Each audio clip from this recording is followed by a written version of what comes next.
Ayoko na pong gumawa ng masama. Bayayaan mo po kami. Kahit po pangkain man lang. Maawa po kayo sa amin.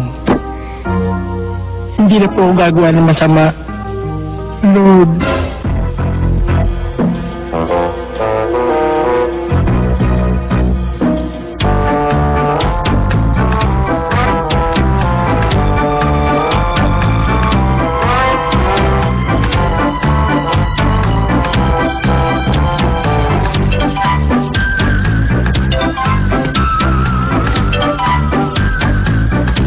Lord, salamat po sa biyaya.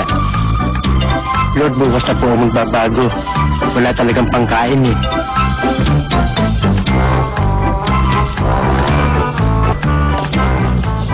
Miss, Bakit? yung bag niya nakabukas eh.